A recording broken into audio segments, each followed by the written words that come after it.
Argentina is currently the 8th largest country in the world, as well as the most extensive Hispanic nation. However, after its birth as an independent state, it only occupied this territory, which makes it the country in the region that has expanded the most. To understand the key point that marked the territorial destiny of Argentina, one would have to review the controversial conquest of the desert, a not very well-known conflict that many Argentinas prefer not to remember. You'll see why.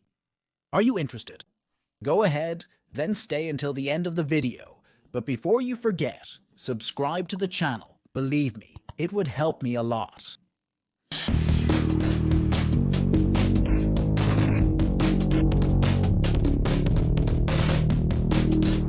As always, let's go back to the background. More specifically to Argentina independence. As already mentioned, during the first years after the expulsion of the Spaniards, the current Argentina, more precisely the Argentina, occupied this territory, which, as its name indicates, corresponded to the union of several provinces of the old viceroyalty of the River Plate. This became a confederation in 1831, going through a period of great instability and internal conflicts between Unitarians and Federalists, which included the secession of the state of Buenos Aires. After several civil wars, the Argentina was finally established in 1861, with the federalization of Buenos Aires as the nation's power center. As it is, much of the southern territory is not included on the map, since although they made incursions, the Spaniards did not manage to de facto control part of the Pampas region or all of Patagonia areas inhabited by indigenous peoples such as the Mapuche Frangeles and Tehuelches. After independence, the Argentina governments established some fortresses on the borders in order to progressively occupy the territories in the hands of the indigenous people. One of the most representative expeditions was that of General Juan Manuel de Rosas between 1833 and 1834, which took the lives of thousands of indigenous people in response to their Malones attacks. This refers to a surprise horse attack with the aim of seizing cattle, provisions, and prisoners who were taken for forced labor. To all this must be added the pressure of Chile expansion, whose territory was also limited towards Patagonia and with whom tensions arose. Jumping ahead a bit, these tensions eased in 1881 when both countries delimited the borders in a way that was favorable for Argentina, as there was a risk that the latter would side with the Allies during the Pacific War that was underway at that time. Finally, it should be noted that in Argentina, there was a large number of wealthy landowners interested in acquiring new lands to continue expanding the country's main activities, such as livestock farming, which would bring the economic growth desired by politicians and citizens alike. With all these elements, expansion was becoming increasingly imminent.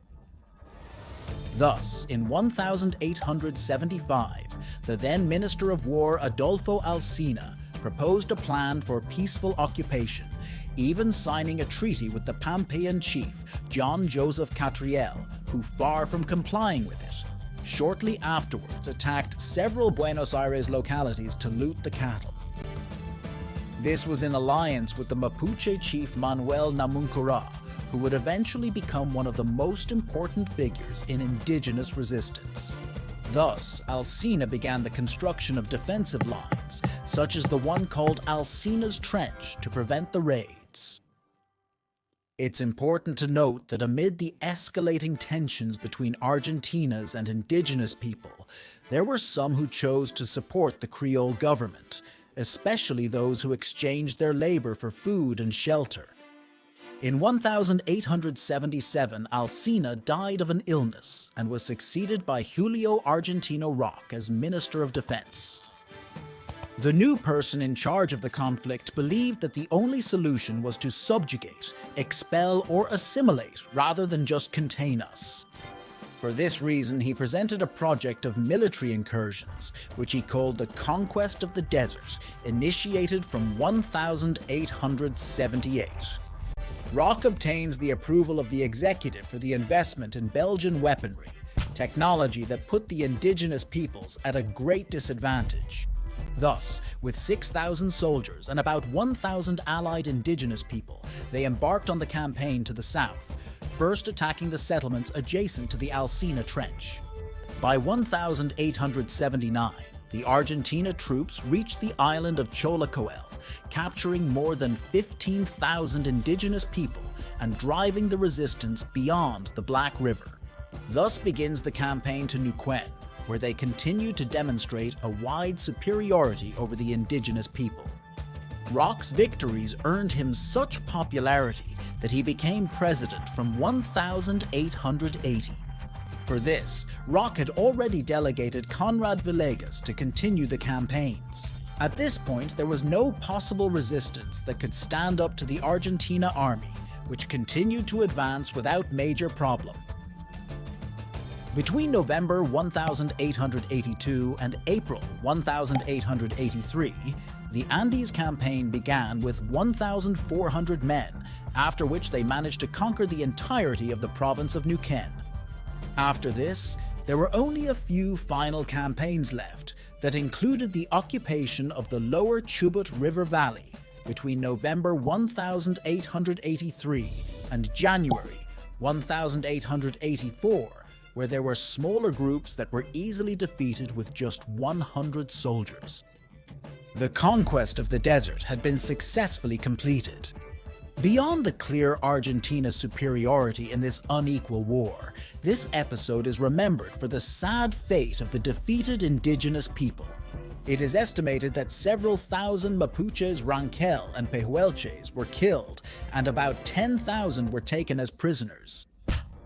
Several men were confined on Martin Garcia Island, and about 3,000 were transferred to Buenos Aires, where they were separated by sex in order to prevent their reproduction. Several kilometers of this journey were made on foot. Upon arriving in the capital, they were made to parade in chains as a form of exhibition. The women and children were given as servants to wealthy families. As for the indigenous people who supported the Argentina army, they were given various lands as promised. However, these were infertile and quite far from the country's population centers. As for the most fertile hectares, they were given to a handful of landowners who had financed Rock's campaign. That is, large tracts of territory became private property where livestock and wool activities continued to expand.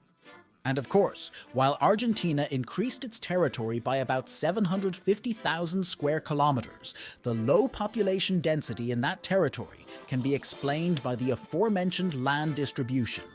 Currently, there are about 200,000 Mapuches, less than 20,000 Tehuelches, and 15,000 Ranquels in Argentina, the vast majority of whom live in conditions of poverty. For all the above reasons, there is debate as to whether this episode should be considered a genocide. Those who affirm it base their argument on the murder, kidnapping, separation of families, and forced labor that occurred.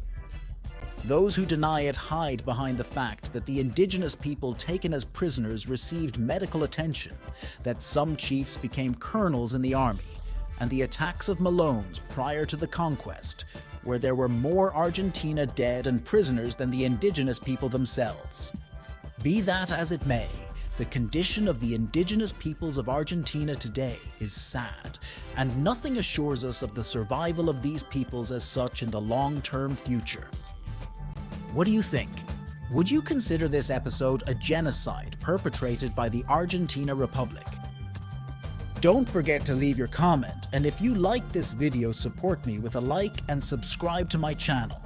You can also follow me on my social networks, and if you're interested in supporting this project, any donation on Patreon where we can talk about history will be welcome. In addition, you can find exclusive content on my platform at Mapa de Cebas TV. See you next time!